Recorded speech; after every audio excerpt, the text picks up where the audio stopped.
Hallelujah. Hallelujah. We greet you all in the precious name of our Lord and Savior Jesus Christ. ನಿಮ್ಮೆಲ್ಲರೂ ಯೇಸು ಕ್ರಿಸ್ತನ ಮೊದಲ ನಾಮದಲ್ಲಿ ಸ್ವಾಗತ ಮಾಡ್ತೇವೆ. ಈ ಮುಂಜಾನಿನ ಆರಾಧನೆಗೆ ನಿಮ್ಮೆಲ್ಲರಿಗೆ ಸ್ವಾಗತ ಮಾಡ್ತೇವೆ. ನಾವೆಲ್ಲರೂ ಈ ಆರಾಧನೆಯನ್ನು ಪ್ರಾರ್ಥನೆಯೊಟ್ಟಿಗೆ ಪ್ರಾರಂಭಿಸೋಣ. Thank you Jesus. ಯೇಸುವೇ ನಿನಗೆ ಸ್ತೋತ್ರ, ಸ್ತೋತ್ರ, ಸ್ತೋತ್ರ. ಕರ್ತನೇ ನಿನಗೆ ಸ್ತೋತ್ರ. ನಿನ್ನ ಉನ್ನತನು ನಿನ್ನ ಮೌನತನಾಗಿದೆ, ಅದಕ್ಕೆ ನಿನಗೆ ಸ್ತೋತ್ರ ಹೇಳ್ತೇವೆ. ನಿನ್ನಂತೆ ಯಾರಿಲ್ಲ, ನಿನ್ನಂತೆ ಪ್ರೀತಿಸುವವರು ಯಾರಿಲ್ಲ, ಅದಕ್ಕೆ ನಿನಗೆ ಸ್ತೋತ್ರ ಹೇಳ್ತೇವೆ. ಸ್ತೋತ್ರ, ಸ್ತೋತ್ರ.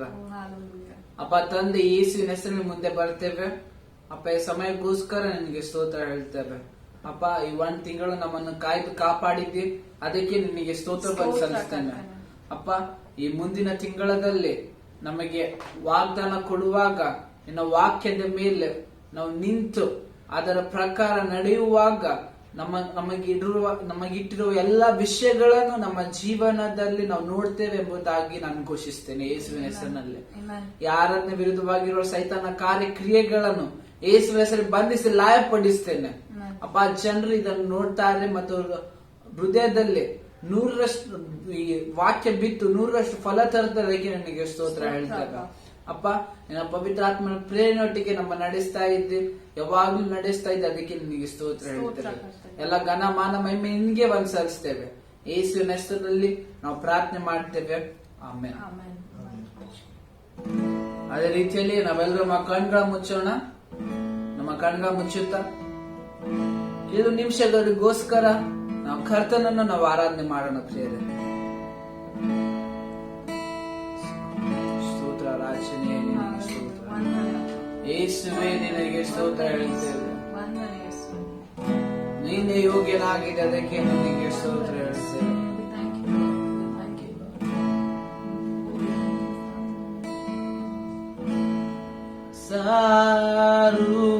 ಸಾರುವುದಾಕಾಶ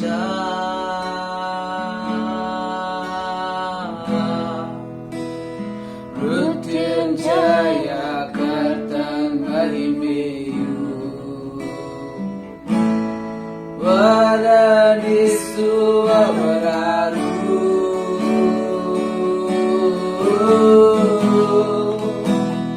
ಕರ್ತನ ಸೌಂದರ್ಯವನ್ನು ಸಾರುವುದು ಸಾರುವುದಾಕಾಶ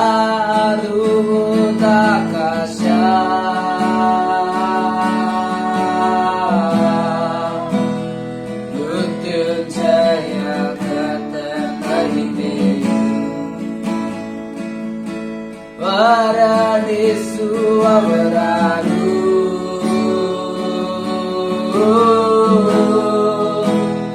ಕರ್ತನ ಸೌಂದರ್ಯವನ್ನು ಎಂದೆಂದಿಗೂ ಎಂದೆಂದಿಗೂ ನೀನೇ, ಎಂದೆಂದಿಗೂ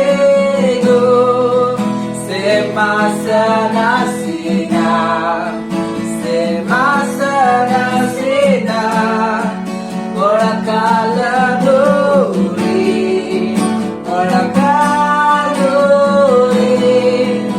ಆರಾಧಿಸುವೆನ, ಆರಾಧಿಸುವೆನ. ಎಂದೆಂದಿಗೂ ನೀನೇ, ಎಂದೆಂದಿಗೂ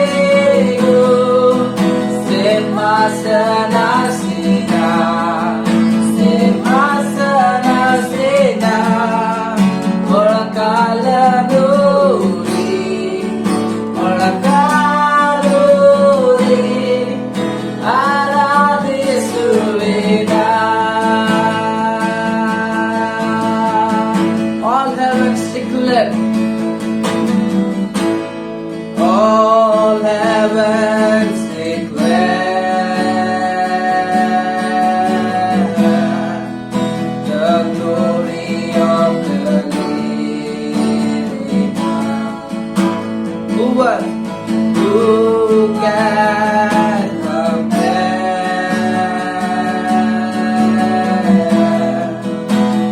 with the beauty of the Lord? All heaven, all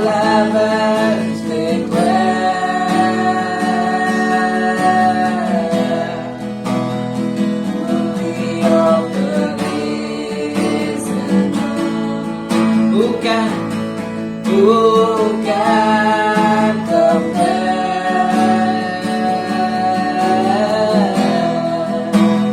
with the beauty of the Lord? Forever, forever you will be. Forever, the Lamb upon the throne, the Lamb upon the throne. I gladly bow my knee,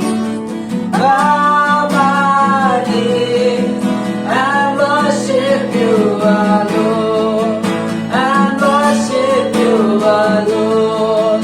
Forever you will be, forever, the Lamb upon the throne, the Lamb upon the throne. I gladly bow my knee, and worship you alone, and worship you alone. I will proclaim, I will proclaim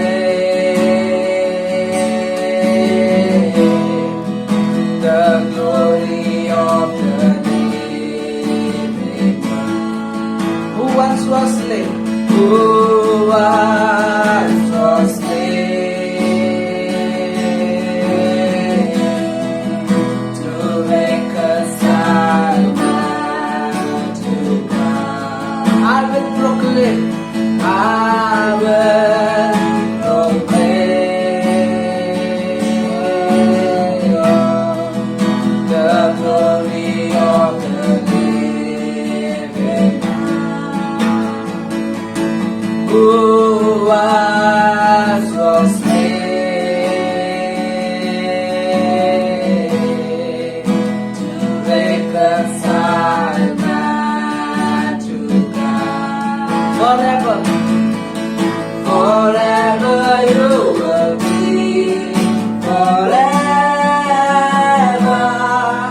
the Lamb upon the throne, the Lamb upon the throne. I gladly bow my knee, and worship you alone, and worship you alone. Forever you will be, forever,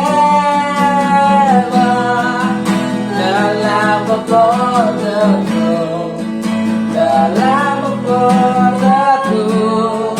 I gladly bow my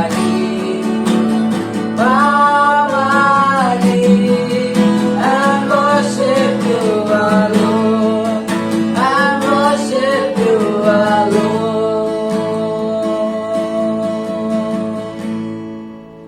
हमेशा के लिए, हमेशा तू है महान, तू है महान। हम मिलकर करेंगे, करेंगे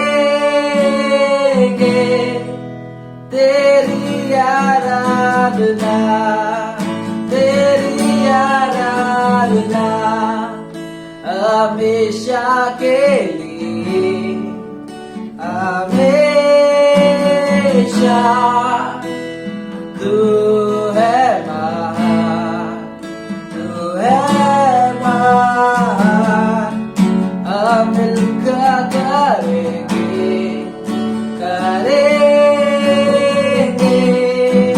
तेरी आराधना।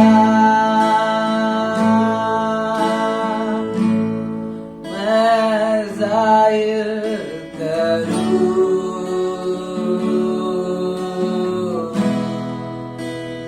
जीवित यीशु की महिमा, जो कुर्बान हुआ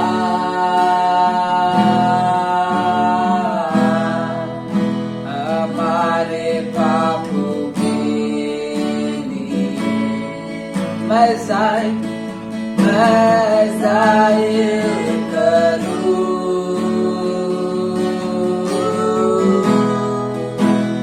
जीवित यीशु की महिमा, जो कुर्बान हुआ हमारे पापों के लिए, हमेशा के लिए, हमेशा तू है महान, तू है महान। हम मिलकर करेंगे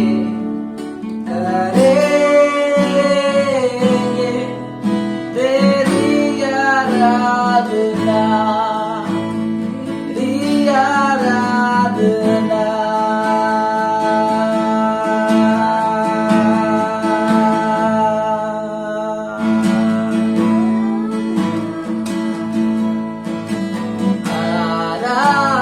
ಆರಾಧಿಸುವೆನಾ ಎಂದೆಂದಿಗೂ,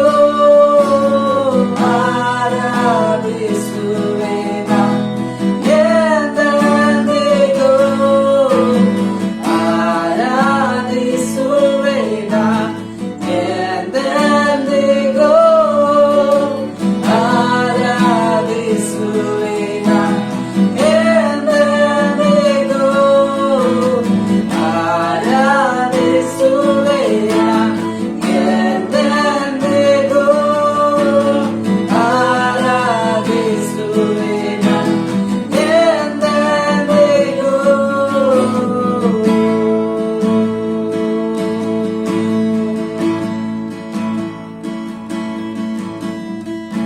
ನಿನ್ನಯ ಪ್ರೀತಿಯು ಎಷ್ಟು ಅಪಾರವು, ಸ್ತುತಿಸಿದರು ಎಂದು ಸಾಲದು.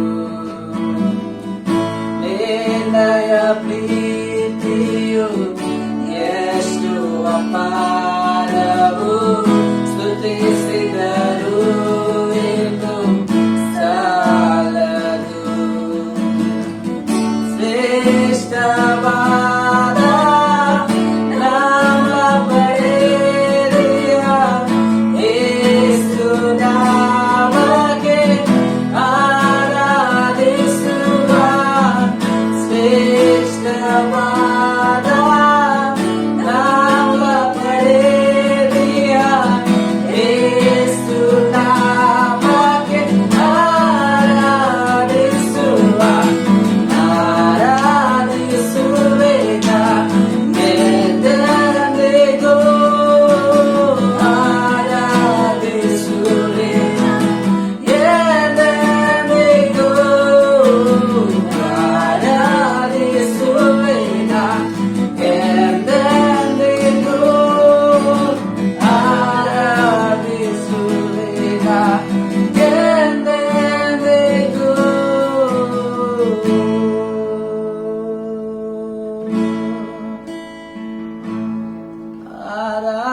ಆರಾಧಿಸುವೆನಾ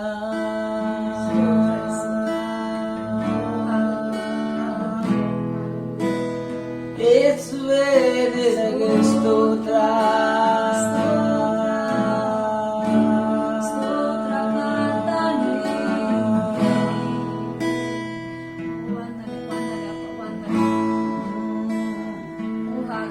Thank you, Jesus. We thank you. We thank you. Let us all take a minute. We'll thank God for His faithfulness. He has been with us. He has taken care of us for the past 5 months. All of us, let us all open our mouth this minute. Let's thank God for His faithfulness, for His goodness, for His grace that has been upon us.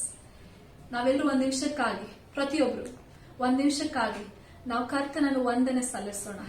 ಕಳೆದ 5 ತಿಂಗಳು ಕರ್ತನು ನಮ್ಮೊಟ್ಟಿಗೆ ಇದ್ದು ಆತನ ನಂಬಿಗಸ್ತನಾಗಿದ್ದಾನೆ. ಆತನು ತನ್ನ ಒಳ್ಳೆತನವನ್ನು ತೋರಿಸಿದ್ದಾನೆ. ಪ್ರತಿಯೊಬ್ಬರು ನೀವು ಎಲ್ಲಿ ಕುಂತ್ಕೊಂಡಿದ್ದೀರೋ ನಿಮ್ಮ ಬಾಯಿಗಳನ್ನು ತೆರೆಯಿರಿ. ನಿಮ್ ಬಾಯಿಗಳನ್ನು ತೆರೆದು ಕರ್ತನೆ ಸ್ತೋತ್ರ ಅಂತ ಹೇಳ್ರಿ. ಕರ್ತನೆ ಸ್ತೋತ್ರ, ಅಪ್ಪ ನಿನಗೆ ವಂದನೆ ಅಂತ ಹೇಳ್ರಿ. Let us all open our minute. हम सब लोग हमारे मुंह खोलते हम परमेश्वर की महिमा करेंगे, उसको धन्यवाद करेंगे। ಸ್ತೋತ್ರ पिछले 5 महीने उसने हमको संभाला है, इसीलिए परमेश्वर की धन्यवाद करेंगे। ओ अप्पा वंदन है राजा, वंदन है कर्तन। Lord we thank you, we thank you for your goodness O Lord, thank you for you have been with us, thank you for you have taken care of us Lord, thank you for your faithfulness Jesus. Lord we thank you, we thank you, you have kept us far from every evil thing। We thank you Lord, we thank you for you have been with us, guided us every single day of every single month oh Lord। We thank you Lord, we thank you Jesus, Jesus we thank you Lord, we thank you for your love oh Lord, we thank you for your grace oh Father, we thank you Lord। Lord you have promised you will never leave us nor forsake us, thank you for your promise Lord, thank you for you have been with us Father। We thank you Lord, we thank you for every miracle that you have done in this 5 months Lord, we thank you for every single thing when you have helped us oh Lord, we thank you Father। ಅಪ್ಪ ನಿನಗೆ ಸ್ತೋತ್ರ ಕರ್ತನೆ, ಸ್ತೋತ್ರ ರಾಜ, we thank you Lord, we thank you Father। Abba Father in heaven, in Jesus name Lord we come before you ತಂದೆ ಯೇಸುವಿನ ಹೆಸರಲ್ಲಿ ನಿನ್ನ ಮುಂದೆ ಬರ್ತೇವೆ Lord, we thank you for this time of worship that you have brought us together for। ನಮಗೆ ಆರಾಧನೆ ಸಮಯದಲ್ಲಿ ತಂದಿದೆ, ಅದಕ್ಕೋಸ್ಕರ ನಿಮಗೆ ಸ್ತೋತ್ರ ಹೇಳ್ತೇವೆ। Yes Lord, this morning Lord, this early morning when we have gathered to listen to your word, to listen to your promise, Father we thank you for this day Lord। ಈ ದಿನಕ್ಕೋಸ್ಕರ ನಿಮಗೆ ಸ್ತೋತ್ರ ಹೇಳ್ತೇವೆ। ಮುಂಜಾನೆ ಜಾವದಲ್ಲಿ ನಿನ್ನ ವಾಕ್ಯವ ಕೇಳುವ ಅವಕಾಶ ಕೊಟ್ಟಿರೋದಕ್ಕೆ ನಿನಗೆ ಸ್ತೋತ್ರ ಹೇಳ್ತೇವೆ ತಂದೆ। Yes Father, Lord we thank you for your faithfulness over the past 5 months Lord। ಈ ಹಿಂದಿನ 5 ತಿಂಗಳಲ್ಲಿ ನಿನ್ನ ನಂಬಿಕಸ್ತಿಗೋಸ್ಕರ ನಿನಗೆ ಸ್ತೋತ್ರ ಹೇಳ್ತೇವೆ। Oh we thank you Jesus। Father, we submit this time into your loving hands। ಈ ಸಮಯವನ್ನು ನಿನ್ನ ಹಸ್ತದಲ್ಲಿ ನಾವು ಒಪ್ಪಿಸ್ತೇವೆ ತಂದೆ। Lord, the word which is going to be shared today, ಈಗ ಸಾರುವಂತ ವಾಕ್ಯ let it touch their heart Lord। ಅವರ ಹೃದಯವನ್ನು ಮುಟ್ಟಲಿ Lord, let this word be the word which they need in this moment, in this time Father। ಈಗ ಆ ಸಮಯದಲ್ಲಿ ಅವರಿಗೆ ಬೇಕಾಗಿರುವ ವಾಕ್ಯ ಈ ವಾಕ್ಯ ಆಗಿರಲಿ। Yes Father, Lord Holy Spirit take complete control। ಪವಿತ್ರಾತ್ಮನೇ ಸಂಪೂರ್ಣವಾಗಿ ನಿಯಂತ್ರಣ ತಗೋ।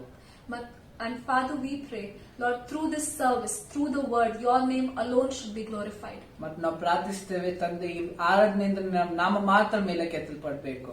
Every plan of the devil against this service, we cancel its power in the name of Jesus। ಈ ಆರಾಧನೆ ವಿರುದ್ಧವಾಗಿರುವ ಸೈತಾನ ಎಲ್ಲ ಯೋಚನೆಗಳನ್ನು ಯೇಸುವಿನ ಹೆಸರಿನಲ್ಲಿ ಬಂಧಿಸಿ ಲಯಪಡಿಸ್ತೇವೆ। As this word is preached, let it bring forth 100-fold fruits in the name of Jesus। ಈ ವಾಕ್ಯ ಈಗ ಸಾರು ಪಡ್ತೀಯೋ 100ರಷ್ಟು ಫಲ ಯೇಸುವಿನ ಹೆಸರಲ್ಲಿ ತರ್ತಿದೆ ಎಂಬುದಾಗಿ ನಾನು ಘೋಷಿಸ್ತೇನೆ। Thank you Lord, thank you for you will lead us and guide us Lord। ನಮ್ಮ ನಡೆಸ್ತೀವಿ, ಅದಕ್ಕೆ ನಿಮಗೆ ಸ್ತೋತ್ರ ಹೇಳ್ತೇವೆ। Your name alone should be glorified। ನಿನ್ನ ನಾಮ ಮಾತ್ರ ಮಹಿಮೆ ಹೊಂದಬೇಕು। In Jesus mighty name we pray। ಯೇಸುವಿನ ಹೆಸರಲ್ಲಿ ನಾವು ಪ್ರಾರ್ಥನೆ ಮಾಡ್ತೇವೆ, Amen। ಆಮೆನ್।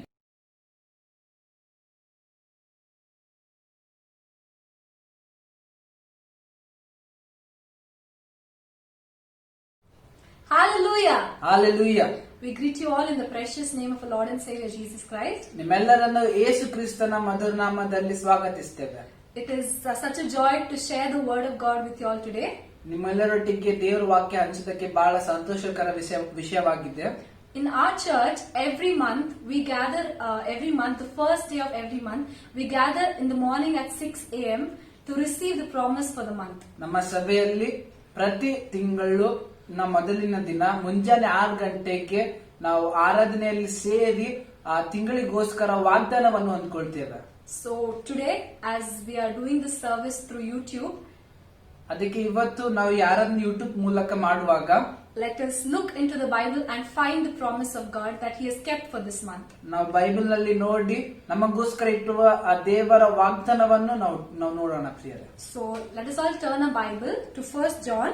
ನಾವೆಲ್ಲರೂ ನಮ್ಮ ಬೈಬಲ್ಗಳನ್ನು ಮೊದಲನೇ ಯೋಹಾನ 5th chapter, 5ನೇ ಅಧ್ಯಾಯ verses from 14 to 15। 14ರಿಂದ 15ನೇ ವಚನ ಓದೋಣ। 1 John 5th chapter 14 and 15। ಮೊದಲನೇ ಯೋಹಾನ 5ನೇ ಅಧ್ಯಾಯ 14ರಿಂದ 15। Okay, so I'll be reading it from NKJV. Now this is the confidence that we have in Him, that if we ask anything according to His will, He hears us। 15th verse, and if we know that He hears us, whatever we ask, we know that we have the petitions that we have asked of Him। ಮೊದಲನೇ ಯೋಹಾನ 5ನೇ ಅಧ್ಯಾಯ 14 ಮತ್ತು 15। ಮತ್ತು ನಾವು ದೇವರ ಚಿತ್ತಾನುಸಾರವಾಗಿ ಏನಾದರೂ ಬೇಡಿಕೊಂಡರೆ ಆತನು ನಮ್ಮ ವಿಜ್ಞಾಪನೆಯನ್ನು ಕೇಳುತ್ತಾನೆಂಬ ಧೈರ್ಯವು ಆತನ ವಿಷಯವಾಗಿ ನಮಗುಂಟು. ನಾವು ಏನು ಬೇಡಿಕೊಂಡರೂ ಆತನು ನಮ್ಮ ವಿಜ್ಞಾಪನೆಯನ್ನು ಕೇಳುತ್ತಾನೆಂಬುದು ನಮಗೆ ಗೊತ್ತಿದ್ದರೆ ನಾವು ಬೇಡಿದವುಗಳ ಆತನಿಂದ ನಮಗೆ ದೊರೆತವೆಂಬುದು ನಮಗೆ ಗೊತ್ತಾಗಿದೆ. Amen. So we are very familiar with this verse. ನಮ್ಮೆಲ್ಲರಿಗೆ ವಾಕ್ಯ ಗೊತ್ತಿದೆ. And we use this verse when we usually listen when people preach about prayer.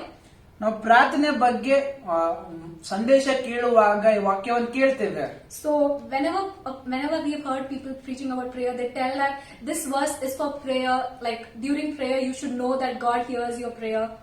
ನಾವು ಪ್ರಾರ್ಥನೆ ಬಗ್ಗೆ ಕೇಳುವಾಗ ನಾವು ಕೇಳ್ತೇವೆ ಏನಂದ್ರೆ ನಿಮಗೆ ಭರವಸೆ ಇರಬೇಕು, ದೇವರು ನಿಮ್ಮ ಪ್ರಾರ್ಥನೆ ಕೇಳ್ತಾನೆ ಎಂಬುದಾಗಿ. And that He will answer your prayer. ಮತ್ತು ಆತ ನಿಮ್ಮ ಪ್ರಾರ್ಥನೆಗೆ ಉತ್ತರ ಕೊಡ್ತಾನೆ. And you will have your miracle. ಮತ್ ನಿಮಗೆ ನಿಮ್ಮ ಅದ್ಭುತ ಸಿಗ್ತದೆ. So they tend to give a meaning for this verse, which means that you should have a confidence that our God is a prayer answering God. ಅದಕ್ಕೆ ಅವರು ಸಂದೇಶ ಸಾರುವಾಗ ಹೇಳ್ತಾರೆ ಏನಂದ್ರೆ ವಾಕ್ಯದ ಮೂಲಕ ನೀವು ದೇವರ ಮೇಲೆ ಭರವಸೆ ಇಡಬೇಕು, ಯಾಕಂದ್ರೆ ನಿಮ್ಮ ಪ್ರಾರ್ಥನೆಗೆ ಉತ್ತರ ಕೊಡುವ ದೇವರು ಆತನಾಗಿದ್ದಾನೆ. So what is prayer? ಈಗ ಪ್ರಾರ್ಥನೆ ಅಂದ್ರೆ ಏನು? Prayer is, we've learned in Sunday school, prayer is what we talk to God. ಪ್ರಾರ್ಥನೆ ಏನಂದ್ರೆ ನಾವು ಕಲ್ತಿದ್ದೇವೆ ಏನಂದ್ರೆ ದೇವರೊತ್ತಿಗೆ ನಾವು ಮಾತಾಡ್ತೇವೆ. Whom do we pray to? ಯಾರೊಟ್ಟಿಗೆ ನಾವು ಪ್ರಾರ್ಥನೆ ಮಾಡ್ತೇವೆ? ಯಾರಿಗೆ ಪ್ರಾರ್ಥನೆ ಮಾಡ್ತೇವೆ? We pray to Father God. ನಾವು ತಂದೆಯಾದ ದೇವರಿಗೆ ಪ್ರಾರ್ಥನೆ ಮಾಡ್ತೇವೆ. In the name of Jesus. ಯೇಸುವಿನ ಹೆಸರಿನಲ್ಲಿ. We've heard a lot of people praying to Jesus. ನಾವು ಬಹಳ ಸತಿ ಕೇಳಿದ್ದೇವೆ ಏನಂದ್ರೆ ಯೇಸುಗೆ ಪ್ರಾರ್ಥನೆ ಮಾಡ್ತಾರೆ. We've heard a lot of people praying. Sometimes they pray Jesus, sometimes they pray Father, sometimes they pray Holy Spirit. ಬಹಳ ಸತಿ ನಾವು ಕೇಳಿರ್ಬೋದು ಏನಂದ್ರೆ ಯೇಸುಗೆ ಪ್ರಾರ್ಥನೆ ಮಾಡ್ತಾರೆ, ತಂದೆಯಾದ ದೇವರಿಗೆ ಪ್ರಾರ್ಥನೆ ಮಾಡ್ತಾರೆ, ಪವಿತ್ರಾತ್ಮನಿಗೆ ಮಾತಾಡ್ತಾರೆ. But according to the Bible, ಆದ್ರೆ ಬೈಬಲಿನ ಪ್ರಕಾರ even Jesus taught us in the Lord's Prayer. ಮತ್ ಯೇಸು ಕೂಡ ಕಲಿಸಿದ್ದಾನೆ. We have to pray to Father God. ನಾವು ತಂದೆಯಾದ ದೇವರಿಗೆ ಪ್ರಾರ್ಥನೆ ಮಾಡಬೇಕು. And Jesus told, ಮತ್ತೆ ಯೇಸು ಹೇಳಿದ್ದಾನೆ, pray to Him. ಆತನಿಗೆ ಪ್ರಾರ್ಥನೆ ಮಾಡ್ರಿ, in my name. ನನ್ನ ಹೆಸರಿನಲ್ಲಿ ಆತನಿಗೆ ಪ್ರಾರ್ಥನೆ ಮಾಡ್ರಿ. And you will receive whatever you have prayed for. ಮತ್ ನೀವು ಏನೇನೋ ಪ್ರಾರ್ಥನೆ ಮಾಡಿದ್ದೀರೋ ಅದಕ್ಕೆ ಉತ್ತರ ಸಿಗ್ತದೆ. So now we got to know what is prayer. ಅದಕ್ಕೆ ನಮ್ಗೆ ಗೊತ್ತಾಯ್ತು ಈಗ ಪ್ರಾರ್ಥನೆ ಅಂದ್ರೆ ಏನು. Now let's come to the verse 14. ಈಗ 14ನೇ ವಚನಕ್ಕೆ ಬರೋಣ. Look into your Bibles. ನಿಮ್ಮ ಬೈಬಲ್ ನಲ್ಲಿ ನೋಡ್ರಿ. The first phrase says, ಮೊದಲನೇದಾಗಿ ಏನ್ ಹೇಳ್ತದಂದ್ರೆ, now this is the confidence. ಮತ್ತು ನಾವು ದೇವರ ಚಿತ್ತಾನುಸಾರವಾಗಿ ಏನಾದ್ರೂ ಬೇಡಿಕೊಂಡರೆ ನಮ್ಮ ವಿಜ್ಞಾಪನೆ ಧೈರ್ಯವು ಆತನ ವಿಷಯವಾಗಿ ನಮಗುಂಟು. So in Kannada it says dhairya, but it says confidence in English. ಅದು ಇಂಗ್ಲಿಷ್ ನಲ್ಲಿ ಭರವಸೆ ಎಂಬುದಾಗಿ ಬರೆಯಲ್ಪಟ್ಟಿದೆ. So what do we know about confidence? ಭರವಸೆ ಬಗ್ಗೆ ನಮಗೆ ಏನ್ ಗೊತ್ತು? Where have we heard this word confidence? ಈ ವಾಕ್ಯವನ್ನು ನಾವು ಎಲ್ಲಿ ಕೇಳಿದ್ದೇವೆ? Especially when we go for exams. ನಾವು ಎಕ್ಸಾಮ್ ಬರೆಯಕ್ ಹೋಗುವಾಗ we write an answer and come back. ನಾವು ಉತ್ತರ ಬರೆದು ಬರ್ತೇವೆ. We hear our friends discussing. ನಮ್ಮ ಸ್ನೇಹಿತರು ಮಾತಾಡ್ತಾ ಇರ್ತಾರೆ. One person will tell a different answer. ಒಬ್ಬರು ಬಂದು ಬೇರೆ ಆನ್ಸರ್ ಹೇಳ್ತಾರೆ. Another person tells a different answer. ಇನ್ನೊಬ್ಬರು ಬೇರೆ ಉತ್ತರ ಹೇಳ್ತಾರೆ. And we have written a completely different answer. ಮತ್ ನಾವು ಬೇರೆ ಉತ್ತರ ಬರೆದಿರ್ತೀವಿ. So we keep asking each other. ನಾವು ಅವರೊಟ್ಟಿಗೆ ಮಾತಾಡ್ತಾ ಇರ್ತೀವಿ ಏನಂದ್ರೆ, are you confident about your answer? ನೀನ್ ಯಾವ ಉತ್ತರ ಬರೆದಿದ್ದಿ, ನಿನಗೆ ಭರವಸೆ ಇದೆಯಾ, ಸರಿಯಾದ ಉತ್ತರ ಬರೆದಿದ್ದಿ? Have you heard this word? ಈ ಮಾತು ಕೇಳಿದ್ದೀರಾ? Are you confident? ಪಕ್ಕ ಇದ್ದೀರಾ? Pakka is a nice word in Kannada. Are you sure? ನೀವು ಪಕ್ಕನ ಸರಿಯಾದ ಉತ್ತರ ಬರೆದಿದ್ದೀರಾ ಅಂತ ಕೇಳ್ತೇವೆ. And also we've heard this word when people say, like, he has too much confidence or she has too much confidence. ಮತ್ ನಾವು ಬಹಳ ಸತಿ ಕೇಳಿದ್ರೆ ಆತನಿಗೆ ಬಹಳ ಭರವಸೆ ಇದೆ. And there they try to give a meaning that that person is very brave or courageous. ಅವರು ಅದಕ್ಕೆ ಅರ್ಥ ಏನ್ ಕೊಡ್ತಾರೆ ಅಂದ್ರೆ ಆತನಿಗೆ ಬಹಳ ಧೈರ್ಯ ಇದೆ. So I've searched for the meaning for confidence. ನಾನು ಈ ಭರವಸೆಗೆ ಅರ್ಥ ಹುಡುಕಿದ್ದೇನೆ. And I found a meaning which says strong unwavering faith. ನಾನು ಅದಕ್ಕೆ ಒಂದು ಅರ್ಥ ಹುಡುಕಿ ನನಗೆ ಈ ಅರ್ಥ ಸಿಕ್ಕಿದೆ ಏನಂದ್ರೆ ಬಲವುಳ್ಳದು ಮತ್ತು ಚಂಚಲವಿಲ್ಲದ ನಂಬಿಕೆ, which makes you rely on a person. ಒಬ್ಬ ವ್ಯಕ್ತಿ ಮೇಲೆ ಆತುಕೊಳ್ಳುವಂತೆ ಮಾಡುತ್ತದೆ. So confidence is a type of faith. ಅದಕ್ಕೆ ಭರವಸೆ ಒಂದು ತರದ ನಂಬಿಕೆ ಆಗಿದೆ, which makes you rely on a person.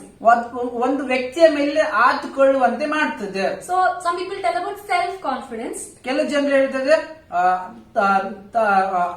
ನಮ್ಮ ಮೇಲೆ ನಾವು ನಂಬಿಕೆ ಇಟ್ಕೊಳ್ಬೇಕು, which means you're relying on yourself. ಅಂದ್ರೆ ನಾವು ನಮ್ಮ ಮೇಲೆನೆ ಆತ್ಕೊಳ್ತಾ ಇದ್ದೇವೆ. So here we'll see what John is trying to say. ಇಲ್ಲಿ ಯೋಹಾನನು ಏನ್ ಬರಿತಾ ಇದ್ದಾನೆ ನೋಡೋಣ. John says, I have a confidence. ಯೋಹಾನ ಹೇಳ್ತಾ ಇದ್ದಾನೆ, ನನ್ನ ಹತ್ರ ಒಂದು ಭರವಸೆ ಇದೆ. When I pray, ನಾನು ಪ್ರಾರ್ಥನೆ ಮಾಡುವಾಗ according to his will, ಆತನ ಚಿತ್ತದ ಪ್ರಕಾರ, according to his will or purpose or plan, ಆತನ ಚಿತ್ತದ ಪ್ರಕಾರ, ಉದ್ದೇಶದ ಪ್ರಕಾರ, ಯೋಜನೆ ಪ್ರಕಾರ, he hears me. ಆತನು ನನ್ನ ಪ್ರಾರ್ಥನೆಗೆ ಉತ್ತರ ಕೊಡ್ತಾನೆ. See, he is confident, he is sure that God hears him.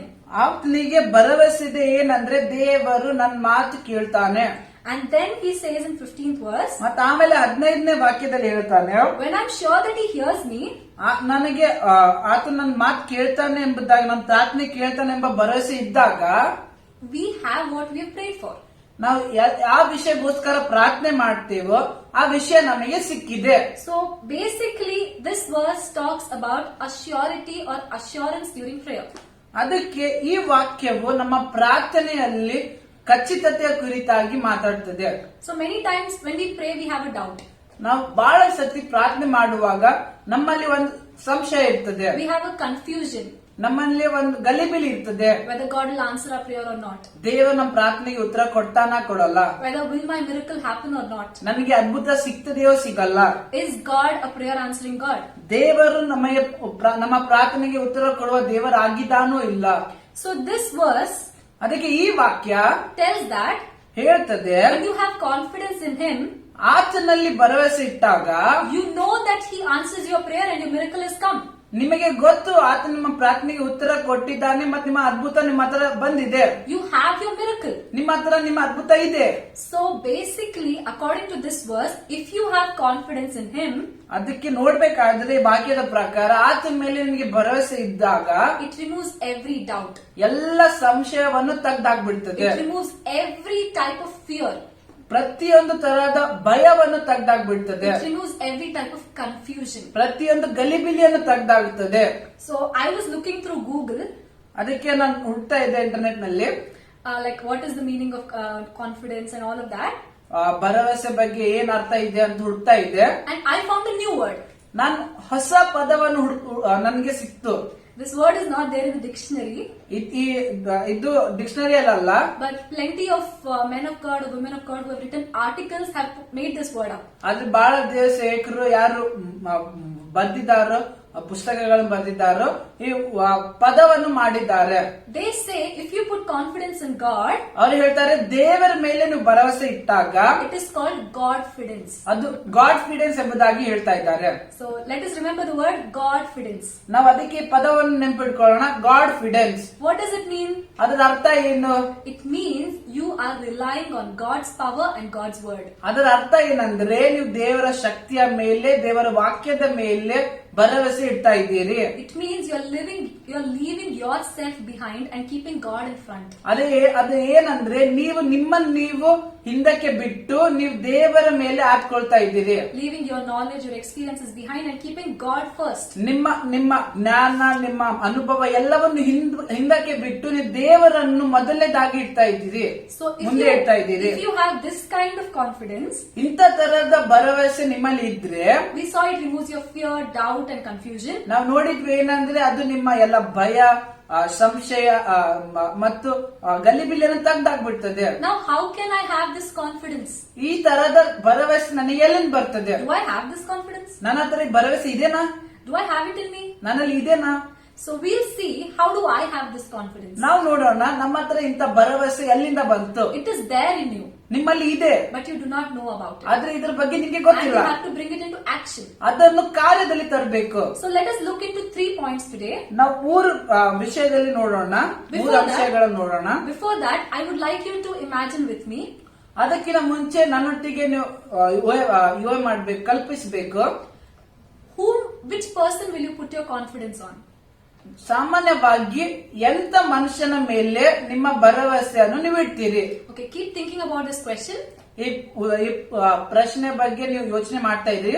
Because many a times we get rejected or we get cheated when we put our confidence in wrong people. ಯಾಕಂದ್ರೆ ಬಹಳ ಸತಿ ತಪ್ಪಾದ ಜನರ ಮೇಲೆ ನಾವು ಭರವಸೆ ಇಟ್ಟಾಗ ನಾವು ಮೋಸ ಹೊಂದ್ತೇವೆ, ನಮ್ಮನ್ನು ತಿರಸ್ಕರಿಸ್ತಾರೆ, they betray us, ನಮ್ಮನ್ನು ಅವ್ರು ಮೋಸ ಮಾಡ್ತಾರೆ. Sometimes they talk behind our backs, ನಮ್ಮ ಬೆನ್ನಿಂದೆ ಮಾತಾಡ್ತಾರೆ. And then we say, my God, I had so much of trust, so much of confidence on that person.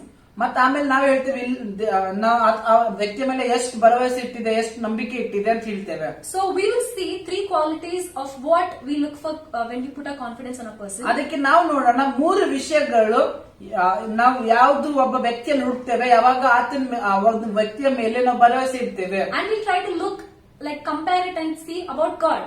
ಮತ್ ಆ ವಿಷಯಗಳನ್ನು ದೇವರೊಟ್ಟಿಗೆ ಹೋಲಿಸಿ ನೋಡೋಣ. First point. ಮೊದಲನೇ ಅಂಶ. All of you please give your attention over here. ಎಲ್ರು ಈ ಕಡೆ ನೋಡ್ರಿ. First point that we look for a person if we have to put confidence in that person is. ಮೊದಲನೇ ವಿಷಯ ಯಾವ್ದು, ಮೊದಲನೇ ಅಂಶ ಯಾವ್ದು ನಾವು ಹುಡುಕ್ತೇವೆ ಒಂದು ವ್ಯಕ್ತಿಯ ಮೇಲೆ ನಾವು ಭರವಸೆ ಇಡ್ಬೇಕು ಏನಂದ್ರೆ who that person is. ಆ ವ್ಯಕ್ತಿ ಯಾರಾಗಿದ್ದಾನೆ. Okay. So normally we don't trust anybody. ಸಾಮಾನ್ಯವಾಗಿ ನಾವು ಯಾವುದೇ ಮನುಷ್ಯನ ಮೇಲೆ ಭರವಸೆ ಇಡಲ್ಲ, easily. ಸುಮ್ನೆ ಭರವಸೆ ಮಾಡಲ್ಲ. We don't trust anybody who is walking on the road or anybody who comes and just say hi to you. ನಿಮಗ್ ಬಂದು ಯಾರಾದ್ರೂ ಮಾತಾಡಿದ್ರೆ ರೋಡ್ ಮೇಲೆ ನಡೆಯೋರ್ ಮೇಲೆ ನಾವು ಭರವಸೆ ಇಡಲ್ಲ. Anybody who speaks to you sweetly for the first day, do you trust that person?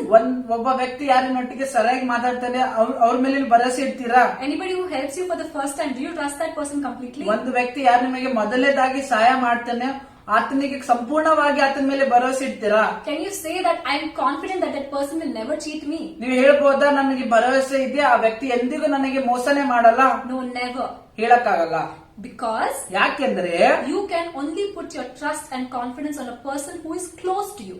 ಯಾಕಂದ್ರೆ ಒಂದು ವ್ಯಕ್ತಿ ಯಾರು ನಿಮಗೆ ಬಹಳ ಸಮೀಪವಿದ್ದಾನೋ ಆತನ ಮೇಲೇನೆ ನೀವು ಭರವಸೆ ಇಡ್ಬೋದು. But even then, ಆದ್ರೂ ಕೂಡ people cheat. ಜನರು ಮೋಸ ಮಾಡ್ತಾರೆ. People betray. ಜನರು ಮೋಸ ಮಾಡ್ತಾರೆ. So now let us look at God. ಈಗ ನಾವು ದೇವರ ಕಡೆ ನೋಡೋಣ. Who is God to us?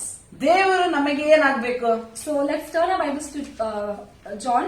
ನಾವು ನಮ್ಮ ಬೈಬಲ್ ಗಳನ್ನು ಯೋಹಾನಕ್ಕೆ ತಿರುಗಿಸೋಣ. Gospel according to John, first chapter. ಯೋಹಾನ ಬರೆದ ಸುವಾರ್ತೆ first chapter, ಮೊದಲನೇ ಅಧ್ಯಾಯ verse 12. 12ನೇ ವಾಕ್ಯ. John first chapter verse 12. ಯೋಹಾನ ಮೊದಲನೇ ಅಧ್ಯಾಯ 12ನೇ ವಾಕ್ಯ. But as many as received him, to them he gave the right to become children of God, even to those who believe in his name. ಯಾರು ಆತನನ್ನು ಅಂಗೀಕರಿಸಿದ್ದಾರೋ ಅಂದರೆ ಆತನ ಹೆಸರಿನಲ್ಲಿ ನಂಬಿಕೆ ಇಟ್ಟರೋ ಅವರಿಗೆ ದೇವರ ಮಕ್ಕಳಾಗುವ ಅಧಿಕಾರ ಕೊಟ್ಟನು. So this verse tells, ಈ ವಾಕ್ಯ ಹೇಳ್ತದೆ, whoever accepts Jesus, ಯಾರ್ಯಾರು ಯೇಸುವನ್ನು ಸ್ವೀಕರಿಸ್ತಾರೋ they become children of God. ಅವರು ದೇವರ ಮಕ್ಕಳಾಗ್ತಾರೆ. Which means ಅಂದ್ರೆ God is our father. ದೇವರು ನಮ್ಮ ಅಪ್ಪ ಆಗಿದ್ದಾನೆ. Come on, tell it behind me. God is my father. ನನ್ನಿಂದ ಹೇಳ್ರಿ, ದೇವರು ನನ್ನ ಅಪ್ಪ ಆಗಿದ್ದಾನೆ. Once more, God is my father. ದೇವರು ನನ್ನ ಅಪ್ಪ ಆಗಿದ್ದಾನೆ. How much confidence does this bring in you? ಇದರಲ್ಲಿ ಎಷ್ಟು ಭರವಸೆ ಬರ್ತದೆ ನೋಡಿ. It makes your shoulders broad. ನಮ್ಮ ಎದೆಗಳನ್ನು ದೊಡ್ಡದಾಗಿ ಮಾಡ್ತದೆ. Because you know, ಯಾಕಂದ್ರೆ ನಿಮಗೆ ಗೊತ್ತು, the God who created the heaven and earth, ಭೂಮಿಯ ಆಕಾಶಗಳನ್ನು ಸೃಷ್ಟಿ ಮಾಡಿದ ದೇವರು is your father. ಅವ್ರು ನಿಮ್ಮ ತಂದೆ ಆಗಿದ್ದಾನೆ. You are not a slave or a servant. ನೀವು ಆತನಿಗೆ ಯಾವುದೇ ಆಳಲ್ಲ. But you are his son or daughter. ಆದರೆ ನೀವು ಆತನ ಮಗಳಾಗಿದ್ದೀರಿ. Amen. Tell it behind me. I am God's child. ನಾನು ದೇವರ ಮಗನಾಗಿದ್ದೇನೆ. God is my father. ದೇವರು ನನ್ನ ಅಪ್ಪನಾಗಿದ್ದಾನೆ. If God is my father, ದೇವರ ಅಪ್ಪನಾಗಿದ್ರೆ, and God knows all things, ಮತ್ತೆ ದೇವರಿಗೆ ಎಲ್ಲ ಗೊತ್ತಂದ್ರೆ why should I pray? ಮತ್ತೆ ನಾನು ಯಾಕೆ ಪ್ರಾರ್ಥನೆ ಮಾಡ್ಬೇಕು? Okay, so let's look at Bible, Matthew 7th chapter. ನಾವು ನೋಡೋಣ ಮತ್ತಾಯ 7ನೇ ಅಧ್ಯಾಯ verses from 9 to 11. 9 ರಿಂದ 11.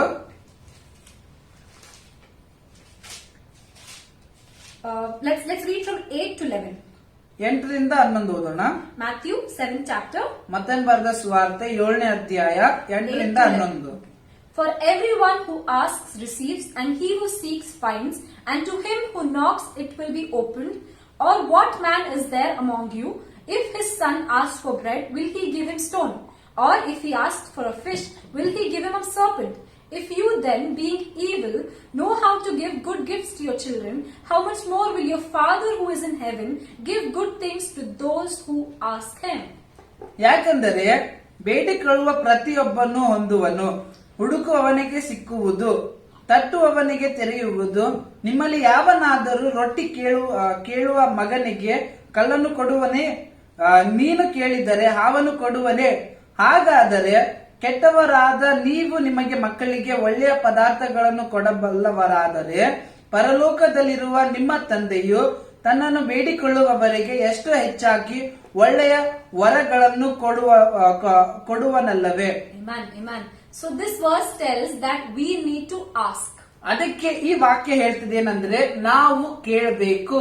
Some people tell, if God knows everything, God is looking at me all the time, if he knows what need I have, then why do I need to ask? ಕೆಲವು ಜನರು ಹೇಳ್ತಾರೆ, ದೇವರಿಗೆ ನನಗೆ ಯಾವ ಬೇಡಿಕೆಗಳಿವೆ ಗೊತ್ತಿದೆ, ಅಂದ್ರೆ ನಾನು ಯಾಕೆ ಕೇಳಬೇಕು? Because he tells us we need to ask. ಯಾಕಂದ್ರೆ ದೇವ್ರು ಹೇಳ್ತಾ ಇದ್ದಾನೆ ನಾವು ಕೇಳಬೇಕು. He says he who asks will receive. ಅದ್ನ ಹೇಳ್ತಾ ಇದ್ದಾನೆ, ಯಾರು ಕೇಳ್ತಾನೆ ಅವನಿಗೆ ಸಿಗುತ್ತದೆ. And further he says in verse 9, 10, 11. ಮತ್ತು 9, 10, 11ರಲ್ಲಿ ಹೇಳ್ತಿದೆ, he is asking if you earthly parents, ಅವ್ರು ಹೇಳ್ತಾ ಇದ್ದಾರೆ, ನೀವು ಲೋಕದ ತಂದೆ ತಾಯಿಗಳು, if your son asks for bread, ನಿಮ್ಮ ಮಗನು ನಿಮಗೆ ರೊಟ್ಟಿ ಕೇಳಿದ್ರೆ will you give him stone? ಕಲ್ಲು ಕೊಡ್ತೀರಾ? If he asks for fish, will you give him a serpent? ಮೀನು ಕೇಳಿದ್ರೆ ನೀವು ಹಾವು ಕೊಡ್ತೀರಾ? This will seem very ridiculous, very like what do you say, stupid question. ಇದು ಒಂದು ಮೂರ್ಖವಾದ ಪ್ರಶ್ನೆ ಅನಿಸಬಹುದು. Tell me, any father will take for example your parents, will they give you stone or serpent for food or dinner or lunch? ನೀವು ಉದಾಹರಣೆ ಯೋಚನೆ ಮಾಡಿ ನೋಡ್ರಿ, ಯಾವ್ದಾದ್ರು ತಂದೆಯು ನಿಮಗೆ ನಾಷ್ಟಕ್ಕೆ ಮತ್ತು ಮಧ್ಯಾಹ್ನ ಊಟಕ್ಕೆ ಹಾವು ಅಥವಾ ಕಲ್ಲು ಕೊಡ್ತಾರ? Imagine one serpent biryani. ಇಲ್ಲಾಂದ್ರೆ ಹಾವಿನ ಬಿರಿಯಾನಿ ಯೋಚನೆ ಮಾಡಿ ನೋಡ್ರಿ. Imagine one stone curry. ಇಲ್ಲಾಂದ್ರೆ ಒಂದ್ ಕಲ್ಲಿನ ಗ್ರೇವಿ ಯೋಚನೆ ಮಾಡಿ ನೋಡ್ರಿ. It is impossible. ಅದು ಅಸಾಧ್ಯವಾಗಿದೆ. Any parent will never do that. ಯಾವುದೇ ತಂದೆ ತಾಯಿ ಇದನ್ನ ಮಾಡಕ್ಕೆ ಆಗಲ್ಲ. Because they know, ಯಾಕಂದ್ರೆ ಅವ್ರಿಗೆ ಗೊತ್ತು it is harmful for their children. ಅವ್ರ ಮಕ್ಕಳಿಗೆ ಅದು ಹಾನಿಕರವಾಗಿದೆ. And they will never do that. ಮತ್ತೆ ಅದು ಎಂದಿಗೂ ಮಾಡಲ್ಲ. Any parent, ಯಾವುದೇ ತಂದೆ ತಾಯಿ, if they are bad to their children, if they don't like their children, still they will never do that. ಅವ್ರ ಮಕ್ಕಳಿಗೆ ಕೆಟ್ಟದಾದ್ರೂ ಕೂಡ ಇಂಥ ವಿಷಯಗಳನ್ನ ಮಾಡಲ್ಲ. In the same way, ಅದೇ ರೀತಿಯಲ್ಲಿ it makes it very obvious that God, Heavenly Father, will never do that. ಅದೇ ರೀತಿಯಲ್ಲಿ ತಂದೆಯಾದ ದೇವರು ಕೂಡ ನಮಗೆ ಅಂತ ವಿಷಯಗಳನ್ನು ಮಾಡಲ್ಲ. So he says, ಅದಕ್ಕೆ ಆತನ ಹೇಳ್ತಾನೆ, if you then being evil, ನೀವು ಕೆಟ್ಟವರಾಗಿದ್ರು ಕೂಡ know how to give good things for your children, ನಿಮ್ಮ ಮಕ್ಕಳಿಗೆ ಒಳ್ಳೆ ವಿಷಯ ಕೊಡೋದನ್ನು ಗೊತ್ತಿದ್ರೆ, how much more ಇನ್ನು ಎಷ್ಟು ಹೆಚ್ಚಾಗಿ I being Heavenly Father, ನಾನು ತಂದೆಯಾದ ದೇವರಾಗಿ will not give it to my children. ನನ್ನ ಮಕ್ಕಳಿಗೆ ಕೊಡಕ್ಕಾಗಲ್ಲ. So it means, ಅದರ ಅರ್ಥ ಏನಂದ್ರೆ, our God, ನಮ್ಮ ತಂದೆ is a father. ತಂದೆ ಆಗಿದ್ದಾನೆ. Our God is a father, but he is a good father. ನಮ್ಮ ದೇವರು ತಂದೆ ಆಗಿದ್ದಾನೆ, ಆದ್ರೆ ಆತನು ಒಳ್ಳೆ ತಂದೆ ಆಗಿದ್ದಾನೆ. He can never do anything bad to you. ಆತನು ನಿಮಗೆ ಎಂದಿಗೂ ಕೆಟ್ಟದಾಗಿ ಮಾಡಕ್ಕೆ ಆಗಲ್ಲ. Lot of people think this corona has come, right? ಬಹಳ ಜನರು ಯೋಚನೆ ಮಾಡ್ತಾರೆ, ಕೊರೋನಾ ವೈರಸ್ ಬಂದಿದೆ, God sent it. ದೇವರು ಇದನ್ನು ಕಳಿಸಿದ್ದಾನೆ. It is a way to test people. ನಮ್ಮ ಜನರನ್ನು ಪರೀಕ್ಷೆ ಮಾಡುವ ಒಂದು ರೀತಿ ಆಗಿದೆ. Some people think it is a sign of second coming. ಕೆಲವು ಜನರು ಯೋಚನೆ ಮಾಡ್ತಾರೆ ಅದು ಎರಡನೇ ಬರೋಣದ ಚಿಹ್ನೆ ಆಗಿದೆ. Whatever it is, but it is not from God. ಅದು ಏನ್ ಆಗಿರ್ಬೋದು, ಆದ್ರೆ ದೇವರಿಂದ ಅಲ್ಲ. Remember this, nothing bad can come from our God. ಯೋಚನೆ ಮಾಡಿ ನೋಡ್ರಿ, ಯಾವುದಾದ್ರೂ ಕೆಟ್ಟದಾದ ವಿಷಯ ದೇವರಿಂದ ಬರಕ್ಕಾಗಲ್ಲ. Some people tell if sickness comes, if like they have some problem in their work or their school, something happens, if a person dies, they think God did it. ಕೆಲವು ಜನರು ಯೋಚನೆ ಮಾಡ್ತಾರೆ ಏನಂದ್ರೆ, ರೋಗ ಬಂದ್ರೆ ಯಾವ್ದಾರ ಸಮಸ್ಯೆ ಬಂದ್ರೆ ಅದನ್ನ ದೇವ್ರು ಮಾಡಿದ್ದಾನೆ. Many people, even the Christians, think it. This is a very sad thing. ಕ್ರೈಸ್ತರು ಕೂಡ ಇದು ಯೋಚನೆ ಮಾಡ್ತಾರೆ.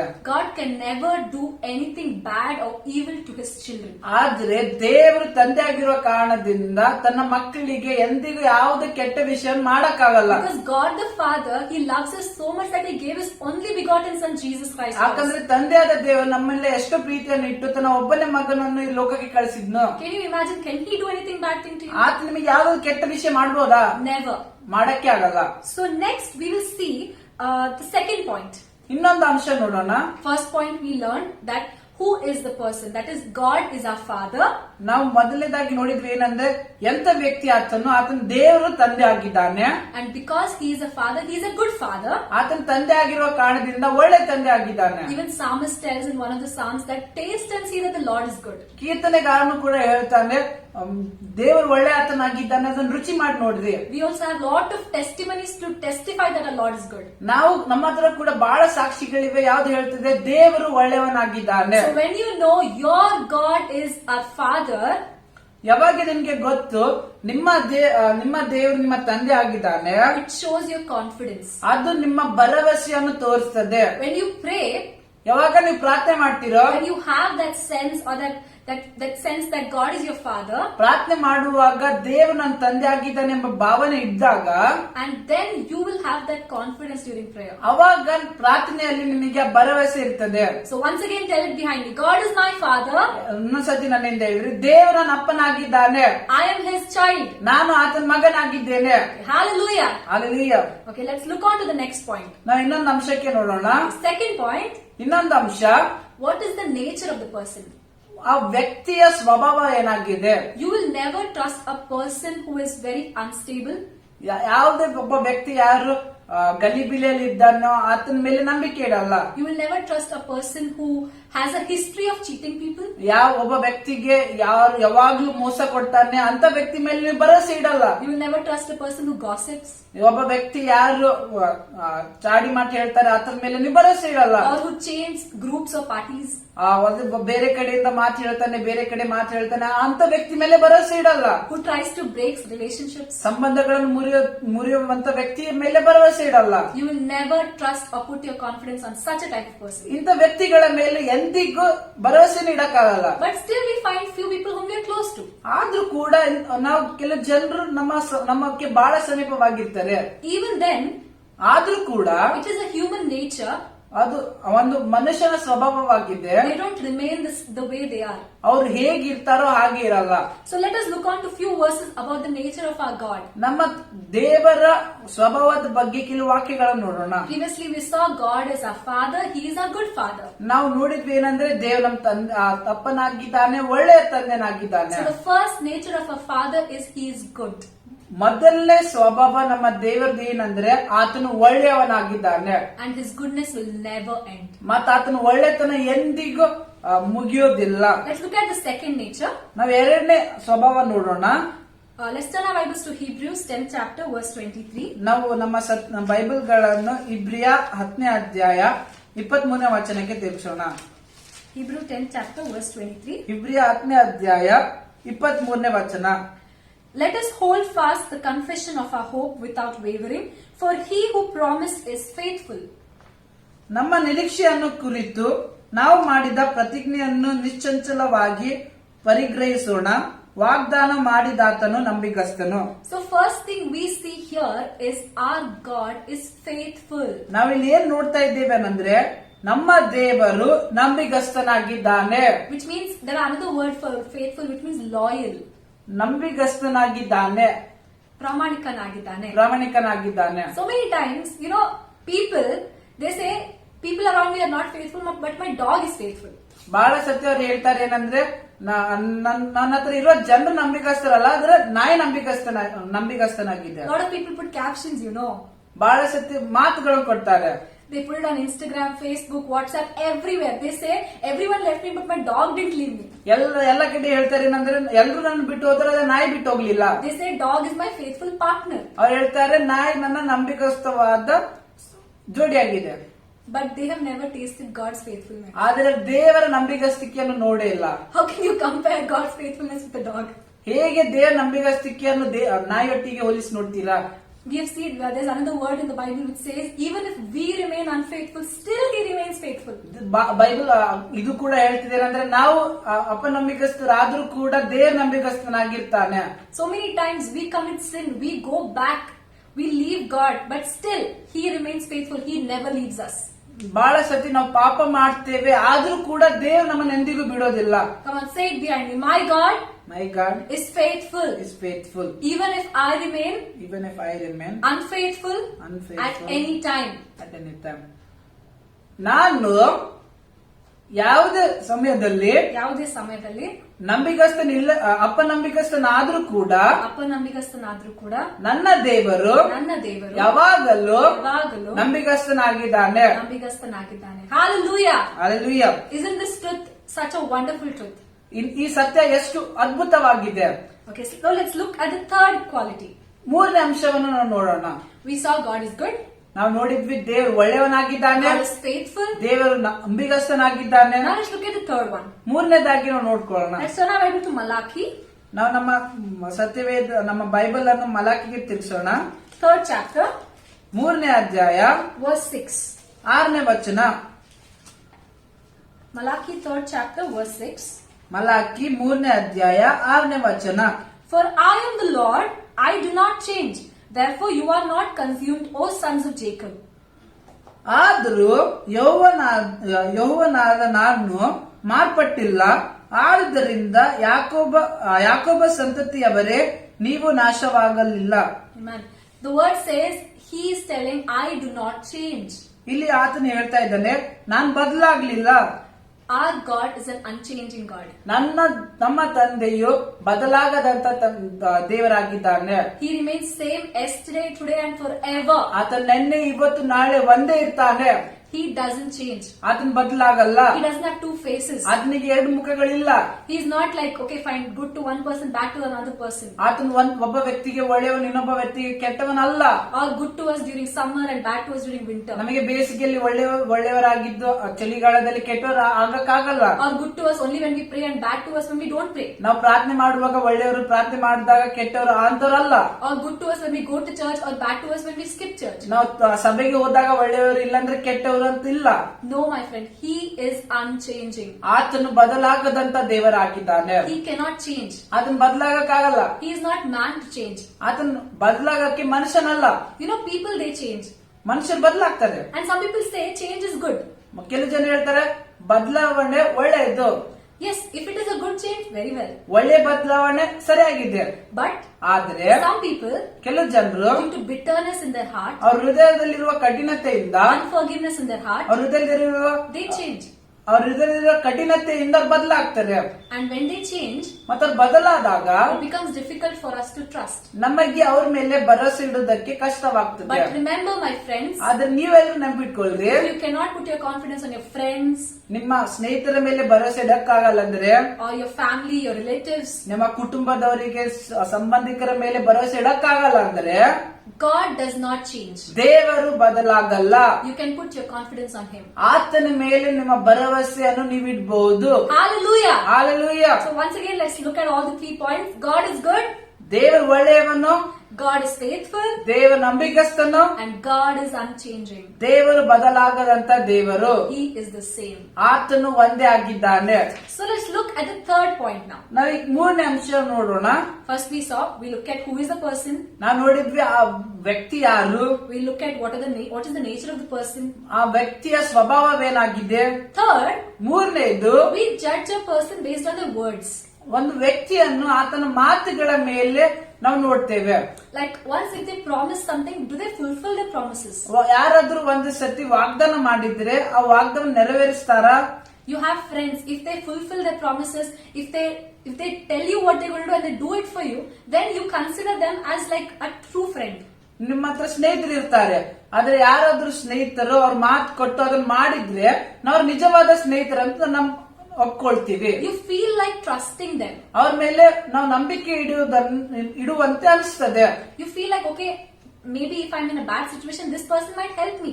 ನಿಮಗೆ ಅನಿಸ್ತದೆ ನೀವು ಕೆಟ್ಟದಾದ ಪರಿಸ್ಥಿತಿಯಲ್ಲಿ ಇದ್ದಾಗ ಈ ವ್ಯಕ್ತಿಯು ನನಗೆ ಸಹಾಯ ಮಾಡಬಹುದು. And Bible, my friend, is full of promises. Bible ನನ್ನ ಸ್ನೇಹಿತನೇ ವಾಗ್ದಾನದಿಂದ ತುಂಬಿದೆ. And we just saw a verse, Hebrew 10:23. ನಾವು ಹೀಗೆ ಒಂದು ವಾಕ್ಯ ನೋಡಿದ್ವಿ, ಏನಂದ್ರೆ ಇಬ್ರಿಯ 10:23. God is faithful to fulfill his promises. ದೇವರು ತನ್ನ ವಾಗ್ದಾನಗಳನ್ನು ಪರಿಪೂರ್ಣ ಮಾಡುವುದಕ್ಕೆ ನಂಬಿಗಸ್ತನಾಗಿದ್ದಾನೆ. We look at a verse, Mark 24 verse 35. ನಾವು ಇನ್ನೊಂದು ವಾಕ್ಯಕ್ಕೆ ನೋಡೋಣ, mark 24.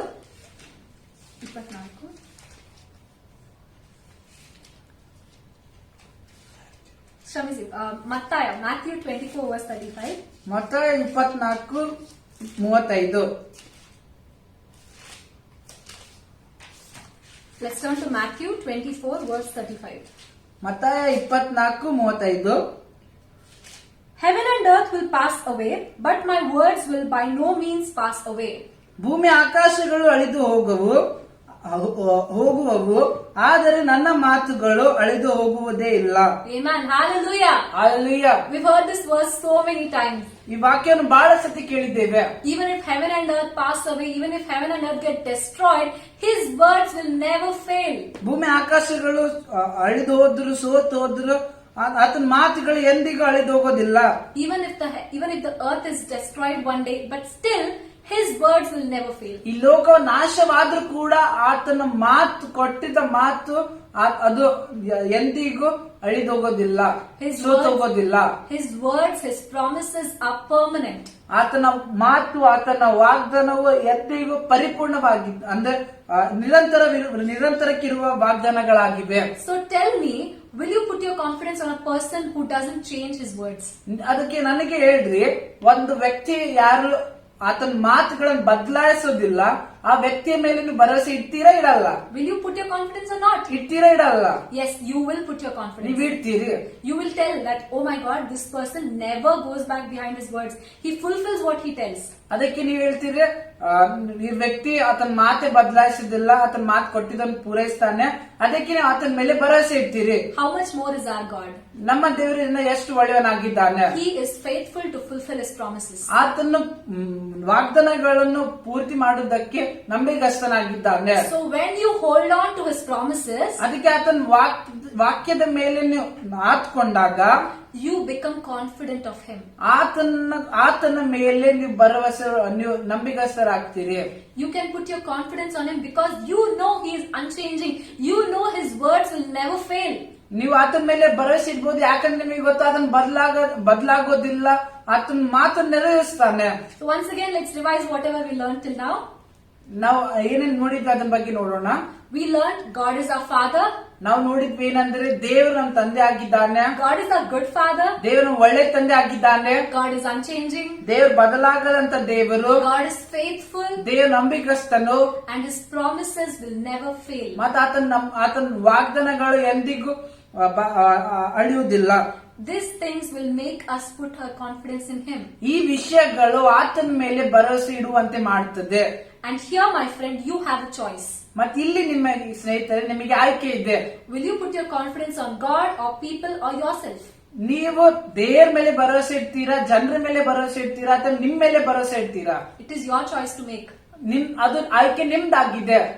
We've learned what all God is, how God's promises are, and how you can put his confidence on him. ನಾವು ನೋಡಿದ್ವಿ ದೇವರು ಏನಾಗಿದ್ದಾನೆ, ಆತನಲ್ಲಿ ಏನೇನ್ ವಿಷಯಗಳಿವೆ, ಮತ್ತೆ ಹೇಗೆ ನಾವು ಆತನ ಮೇಲೆ ಭರವಸೆ ಇಡಬಹುದು. But the choice is yours. ಆದ್ರೆ ಈಗ ಆಯ್ಕೆ ನಿಮ್ಮದಾಗಿದೆ. God will never force you to put your confidence on him. ದೇವರು ನಿಮ್ಮ ಮೇಲೆ, ಆತನ ಮೇಲೆ ಭರವಸೆ ಇಡುವಂತೆ ಆತನ ಎಂದಿಗೂ ಒತ್ತಾಯ ಮಾಡಲ್ಲ. Because he is a good father. ಯಾಕೆಂದ್ರೆ ಆತನ ಒಳ್ಳೆ ತಂದೆ ಆಗಿದ್ದಾನೆ.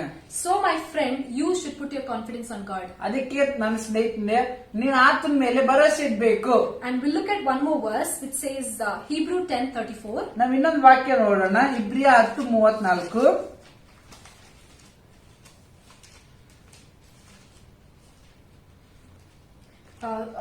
Hebrew 10:35. ಇಬ್ರಿಯ 10:35. Therefore, do not cast away your confidence, which has a great reward. ಹಾಗಾದರೆ ನಿಮ್ಮ ಧೈರ್ಯವನ್ನು ಬಿಟ್ಟು ಬಿಡಬೇಡಿರಿ, ಅದಕ್ಕೆ ಮಹಾ ಪ್ರತಿಫಲ ಉಂಟು. Your confidence is not something very ordinary. ನಿಮ್ಮ ಭರವಸೆ ಒಂದು ಸಾಮಾನ್ಯವಾದ ಭರವಸೆ ಅಲ್ಲ. Your confidence can get you your answers to your prayer. ಆ ಭರವಸೆ ನಿಮ್ಮ ಪ್ರಾರ್ಥನೆಗಳಿಗೆ ಉತ್ತರ ಕೊಡ್ತದೆ. So do not throw away your confidence. ಅದಕ್ಕೆ ನಿಮ್ಮ ಭರವಸೆಯನ್ನು ಬಿಟ್ಬೇಡ್ರಿ. Because it is very valuable. ಯಾಕಂದ್ರೆ ಅದಕ್ಕೆ ಬಹಳ ಬೆಲೆ ಇದೆ. It can get you your reward. ಅದಕ್ಕೆ ನಿಮ್ಮ ಪ್ರತಿಫಲವನ್ನು ತರ್ತದೆ. So put your confidence on God. ಅದಕ್ಕೆ ದೇವರ ಮೇಲೆ ನೀವು ಭರವಸೆ ಇಡ್ರಿ. Bible says, ಬೈಬಲ್ ಹೇಳ್ತದೆ in Jeremiah 17:7, Jeremiah 17:17, Blessed is the 17:7, man. Blessed is the man who puts his confidence on God. ದೇವರ ಮೇಲೆ ಭರವಸೆ ಇಡುವನು ಧನ್ಯನು. Some may trust in people. ಕೆಲವು ಜನರ ಮೇಲೆ ಭರವಸೆ ಇಡ್ತಾರೆ. Some may trust in their knowledge and experiences. ಕೆಲವರು ಅವರ ಜ್ಞಾನದ ಮೇಲೆ, ಅವರ ಅನುಭವದ ಮೇಲೆ ಭರವಸೆ ಇಡ್ತಾರೆ. But ಆದ್ರೆ blessed is the man who puts his confidence on God. ದೇವರ ಮೇಲೆ ಭರವಸೆ ಇಡುವನು ಧನ್ಯನು. I know for some of us it's very difficult. ನಮ್ಮ ಕೆಲವು ಜನರಿಗೆ ಬಹಳ ಕಷ್ಟವಿರಬಹುದು. We think, I have experience, I have gone through this situation so many times, I can handle it on my own. ನಮಗನ್ಸ್ತದೆ ಇಂಥ ವಿಷಯಗಳು ಬಹಳ ಸತಿ ನಮ್ಮ ಮುಂದೆ ಬಂದಿದೆ, ಇದ್ರ ಹೊರಗೂಡ ಬಂದಿದ್ದೇವೆ, ನನ್ ಕೈಯಿಂದ ನಾನು ಮಾಡ್ಬೋದು. If I'm helpless to such an extent, then I'll go to God. ನನ್ ಕೈಯಿಂದ ಆಗ್ತಾ ಇಲ್ಲ ಅಂದ್ರೆ ಅವಾಗ ದೇವ್ರ ಕಡೆ ಹೋಗ್ತೇನೆ. Because it is difficult and I need God. ಅದು ಕಷ್ಟಕರವಾಗಿದೆ, ಅದಕ್ಕೆ ದೇವ್ರ ಕಡೆ ಹೋಗ್ತಾ ಇದ್ದೇನೆ. This is easy, I can handle it. ಇದು ಸುಲಭವಾಗಿದೆ, ನಾನೇ ಮಾಡ್ಬೋದು. But after they get stuck, ಅದ್ರ ಸಿಕ್ಕಾಕೊಂಡ್ ಬಿದ್ಮೇಲೆ then they regret. ಅವಾಗ ಅವ್ರು ಪಶ್ಚಾತ್ತಾಪ ಪಡ್ತಾರೆ. My friend, ನನ್ನ ಸ್ನೇಹಿತರೆ, even if it is a small thing or a big thing, ಸಣ್ಣ ವಿಷಯ ಆಗಿರ್ಬೋದು, ದೊಡ್ಡ ವಿಷಯ ಆಗಿರ್ಬೋದು, put your confidence on God the Father. ತಂದೆ ಆದ ದೇವರ ಮೇಲೆ ನಿಮ್ಮ ಭರವಸೆಯನ್ನು ಇಡ್ರಿ. So many times when we go for exams, ಬಹಳ ಸತಿ ಎಕ್ಸಾಮಿಗೆ ಹೋದಾಗ, it has happened to me also. ನನಗೆ ಕೂಡ ಆಗಿದೆ. I think I have cleared so many exams. ನನಗನ್ಸುತ್ತೆ ಬಹಳ ಎಕ್ಸಾಮ್ ಬರ್ತಿದ್ದೇನೆ. I finished my 10th. ನಾನು 10ನೇ ಮುಗಿಸಿದ್ದೇನೆ. I finished PUC. 12ನೇ ಮುಗಿಸಿದ್ದೇನೆ. I've given my entrance exams. Entrance exam ಮುಗಿಸಿದ್ದೇನೆ. What is this marmuli small exam? ಇದು ಸಣ್ಣ ಎಕ್ಸಾಮ್ ಏನ್ ಮಾಡ್ಬೇಕೀಗ? I think about it so many times. ಬಹಳ ಸತಿ ಯೋಚನೆ ಮಾಡ್ತೇನೆ. I mean, I think that I can rely on my knowledge.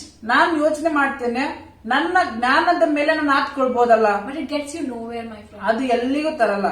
If you put your confidence on God, ನೀವು ದೇವರ ಮೇಲೆ ಭರವಸೆ ಇಟ್ರೆ, you will see His exaltation. ಆತ ನಿಮ್ಮನ್ನು ಹೇಗೆ ಮೇಲೆ ಕೆತ್ತಾನೋ ಅದನ್ನ ನೋಡ್ತೀರಿ. You will see Him doing marvelous things in your lives. ನಿಮ್ಮ ಜೀವಿತದಲ್ಲಿ ಅದ್ಭುತ ವಿಷಯಗಳು ಮಾಡೋದನ್ನ ನೋಡ್ತೀರಿ. You should give your lives into Him. ನಿಮ್ಮ ಜೀವನವನ್ನು ಆತನ ಕೈಯಲ್ಲಿ ನೆರವೇರಿಸಬೇಕು. So let's look at the verse again, the promise for the month. ನಿಮ್ಮ ಆ ವಾಗ್ದಾನವನ್ನು ಇನ್ನೊಂದ್ಸತಿ ನೋಡೋಣ. 1 John 5:14 and 15. ಮೊದಲನೇ ಯೋಹಾನ 5:14 ಮತ್ತು 15. So we saw about confidence, we saw about putting confidence in God. He hears our prayers. ನಾವು ಭರವಸೆ ಬಗ್ಗೆ ನೋಡಿದ್ವಿ, ದೇವರ ಮೇಲೆ ಭರವಸೆ ಇಡಬೇಕು ಮತ್ತು ನಮ್ಮ ಪ್ರಾರ್ಥನೆಗಳಿಗೆ ಉತ್ತರ ಕೊಡ್ತಾನೆ. In the end, ಕೊನೆಯಲ್ಲಿ remember one single thing. ಒಂದು ವಿಷಯ ನೆನಪಿಟ್ಕೊಳ್ರಿ, God is good. ದೇವರು ಒಳ್ಳೆಯವನು. He is your father. ಆತ ನಿಮ್ಮ ತಂದೆ ಆಗಿದ್ದಾನೆ. Never hesitate to pray to him. ಆತನಿಗೆ ಪ್ರಾರ್ಥನೆ ಮಾಡೋದಕ್ಕೆ ನೀವು ಹಿಂದಕ್ಕೆ ಬೀಳ್ಬೇಡ್ರಿ. And whenever you pray, ನಾಚಿಕೊಳ್ಬೇಡ್ರಿ. and whenever you pray, ಮತ್ ಪ್ರಾರ್ಥನೆ ಮಾಡುವಾಗ, especially during the coming month, ಈ ತಿಂಗಳಲ್ಲಿ be assured that God will answer your prayer. ಪ್ರಾರ್ಥನೆ ಮಾಡುವಾಗ ಆ ಭರವಸೆದಿಂದ ಹೋಗ್ರಿ, ದೇವ್ರು ನನ್ನ ಪ್ರಾರ್ಥನೆಗೆ ಉತ್ತರ ಕೊಡ್ತಾನೆ. Never think that God might answer these prayers and not these prayers. ಎಂದಿಗೂ ಯೋಚನೆ ಮಾಡಬೇಡ್ರಿ, ದೇವ್ರು ಈ ಪ್ರಾರ್ಥನೆಗೆ ಉತ್ತರ ಕೊಡ್ತಾನೆ, ಆ ಪ್ರಾರ್ಥನೆಗೆ ಉತ್ತರ ಕೊಡಲ್ಲ. Be confident ದೇವರಲ್ಲಿ ಭರವಸೆ ಇಡ್ರಿ, that God will answer my prayer. ಭರವಸೆ ಇಡ್ರಿ, ದೇವ್ರು ನನ್ನ ಪ್ರಾರ್ಥನೆಗೆ ಉತ್ತರ ಕೊಡ್ತಾನೆ. Some people say, like, I have so many unanswered prayers over so many years. ಕೆಲವು ಜನ ಹೇಳ್ತಾರೆ, ಬಹಳ ವರ್ಷದಿಂದ ನನ್ನ ಪ್ರಾರ್ಥನೆಗೆ ಉತ್ತರನೇ ಸಿಕ್ಕಿಲ್ಲ. Believe this month all your unanswered prayers will be answered. ಈ ತಿಂಗಳಲ್ಲಿ ನಂಬಿಕೆ ಇಡ್ರಿ, ನಿಮ್ಮ ಎಲ್ಲಾ ಪ್ರಾರ್ಥನೆಗಳಿಗೆ ಯಾವ ಉತ್ತರ ಸಿಕ್ಕಿಲ್ಲೋ ಈ ತಿಂಗಳಲ್ಲಿ ಉತ್ತರ ಸಿಗ್ತದೆ. Because ಯಾಕಂದ್ರೆ God is your good father. ದೇವರು ನಿಮ್ಮ ಒಳ್ಳೆ ತಂದೆ ಆಗಿದ್ದಾನೆ. He is faithful. ಆತ ನಂಬಿಗಸ್ತನು. He is unchanging. ಆತನ ಬದಲಾಗದಂತ ದೇವರು. And His promises will never fail. ಮತ್ತು ಆತನ ವಾಗ್ದಾನಗಳು ಎಂದಿಗೂ ಸೋತೋಗೋದಿಲ್ಲ. Hallelujah. Hallelujah. I hope you are blessed by this word. ಈ ವಾಕ್ಯದಿಂದ ನೀವು ಆಶೀರ್ವಾದ ಹೊಂದಿದ್ದೀರಾ ನಂಬ್ತೇನೆ. Let us close our eyes for a minute. ನಾವು ಕೆಲವು ನಿಮಿಷಗಳಿಗೋಸ್ಕರ ನಮ್ಮ ಕಣ್ಗಳ ಮುಚ್ಚೋಣ. Let us thank God for some time. ನಾವು ದೇವರಿಗೆ ನಾವು ಕೃತಜ್ಞತೆ ಸ್ತುತಿಯನ್ನು ಸಲ್ಲಿಸೋಣ. Thank Him for His word today. ಈ ವಾಕ್ಯಗೋಸ್ಕರ ನಾವು ಸ್ತೋತ್ರ ಸಲ್ಲಿಸೋಣ. He is good. ಆತನು ಒಳ್ಳೆಯವನಾಗಿದ್ದಾನೆ. And He loves you. ಮತ್ತು ಆತ ನಿಮ್ಮನ್ನು ಪ್ರೀತಿಸ್ತಾನೆ. He considers you as His child. ಆತ ನಿಮಗೆ ನೀವು ನಿಮ್ಮ ಮಕ್ಕಳೆಂಬುದಾಗಿ ಯೋಚನೆ ಮಾಡ್ತಾನೆ. Oh, we thank you, Lord. Let us all open our mouth.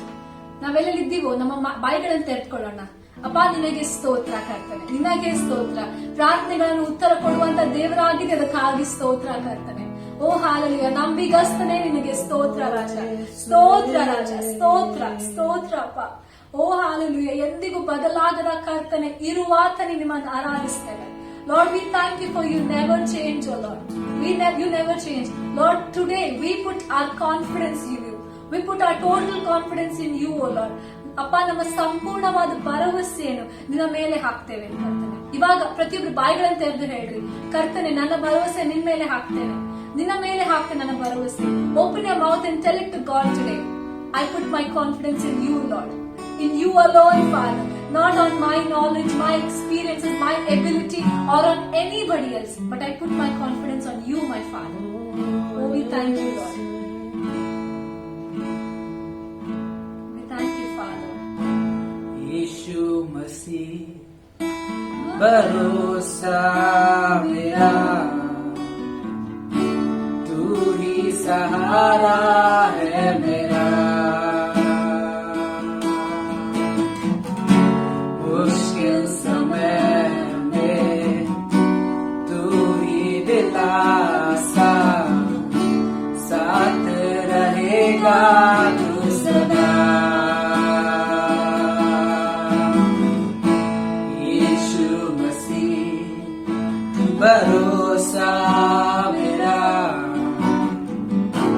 तू ही सहारा है मेरा. मुश्किल समय में तू ही दिलासा, साथ रहेगा तू सदा. करुणा भलाई तेरी सदा रहेगी मुझ पर. तेरी विश्वास योग्यता देखूंगा मैं उम्र भर. मैं हाथ उठाकर गाऊंगा, यीशु तेरा नाम है ऊंचा. मैं हाथ उठाकर गाऊंगा, यीशु तेरा नाम है ऊंचा. मैं हाथ उठाकर गाऊंगा, यीशु तेरा नाम है ऊंचा.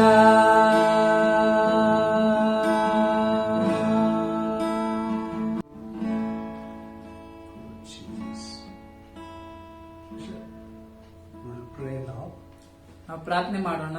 Even if you want to give your tithes, you can take your tithes in hand. We will pray and close it with benediction.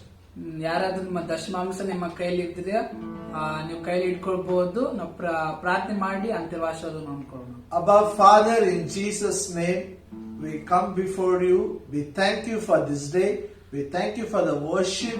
We thank you for the promise thank you Father. you have given for this month of June, O God. I pray for every brother, every sister listening, open their eyes of understanding. This will be a foundation for the prayer life of Father.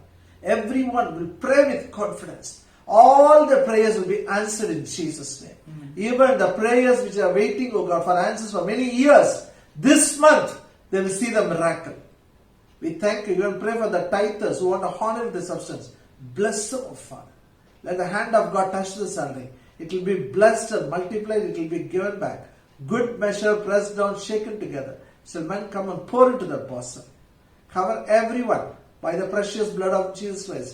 Let this month of June be a joyful month for every family. In Jesus' name we pray. Amen. May the grace of our Lord Jesus Christ, love of the Father, and the sweet fellowship of the Holy Spirit be with us now and forever. Amen. Amen.